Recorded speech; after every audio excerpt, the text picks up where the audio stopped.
ෆාතිමා ගෙදරින් මට කැමතියි කිව්වා මචං.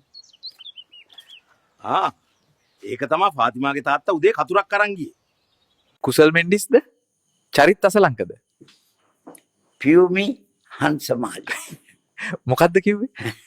බුදු අම්මෝ ඉසුරු අයියේ දැන් ඇති.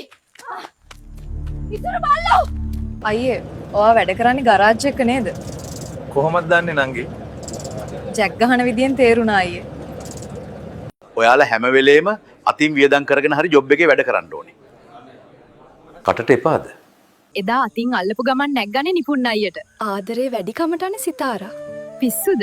ශනික මෝචනයේ මට හොද කෑමක් හම්බෙයි වගේ. නැගපු කැටිය ටිකට් ගන්න. කවින්දු අයියේ ඔයාට නගින්න නැහැනේ බබායි. මම ටිකට් ගන්නම්.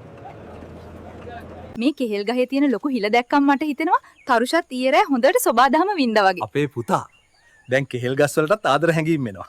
කොච්චර ලස්සන ආදරයක් වුණත් අන්තිමට නෙත්මිත් බඩුවක් මහත්තයෝ. මාමේ නගින්න. දැන් නගින්නේ නෑ පුතේ. කනත්තේදී ළමයා වඩා ගන්නවා කිව්ව නුවන් කැරියා. මට තව එකෙක් දීලා ගියා. උඹම බාරගනින් මේකාව දැන්. මම ෆේක් account එකකින් බිම්සර කොල්ලගෙන් කාඩ් දාගත්තානේ කුමාරි. මමත් ඌට කුක්කු දෙන්නම් කියලා වලන් ටික හොදගත්ත සුමන. පව් පොඩි පක්කය. බොසා 99 ඩේටා කාඩ් තියනවද? මල්ලි කෑෂ්ද කාඩ්ද? පුක තමා දෙන්න වෙන්නේ දැන් ගම්. ඇයි කාඩ් නැද්ද? මේක මිට මල්ලි. මොනවද ඔයාට ආදරය ගැන කියන්න තියෙන්නේ?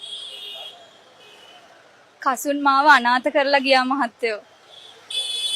කසුන් අයියා කොහෙද උඹේ බොයිෆ්‍රෙන්ඩ් වෙන්නේ? කසුන් අයියා ගොඩක් ආදරෙයි මට. එයා තමයි මේ ලෝකේ ඉන්න හොඳම බොයිෆ්‍රෙන්ඩ්. ඌ මගේ මිනිහා. මගේ ළමයි දෙන්නගේ තාත්තා. තිස්ස කියලා මිනිස්සෙක් මං ගැන ඇහුවොත් දැක්කේ නැහැ කියහන්. ඩ්‍රොප් එක පුදන්න මේ සැප ලෝකේ. පවුලේ නම්බුව රකින්න කියලා තියෙන සේසතම විකුණලා තාත්තා මට IT ඩිග්‍රී එකක් කෙරෙව්වා. දැන් මම පෙරනවා තාත්තා බෙදනවා. අහංක පියුමි සංජු අයියා මාව තනියම කතා කරන්න කියලා තැනකට එක්කන් ගියානේ. ඉතින් සිත්මි කතා කරාද ඔයාලා? වචනයක්වත් නැහැ ගියපු වෙලේ ඉඳන් ඇරිය මට. හැමදාම මෙහෙම උය ඉඳලා හරියන්නේ නැහැ. ඔන්ලි පෑන්ස් එකක්වත් පටන් ගන්න ඕන. ඕනිද එපාද ඕනිමද? ඕනිමයි අයියේ. කවිදු අයියේ මම ෆාතිමා කෙනෙක් වුණොත් ඔයා කොන කපාගෙන උනත් මට ආදරය කරනවද? අර සිතුම් කියන එක අදත් පොඩි කොල්ලෙක් ඇදගෙන කැලේට ගිහින් පුදුම කොළුකාරයෙක් වුණා.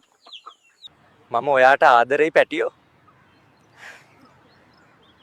අනේ ඵලයන් කොටෝ යන්න. සීටි පදින උන් හිතන් ඉන්නේ උන්ගේ තමයි පාර කියලා. සීටි මේව එක්ක දුවයි පක.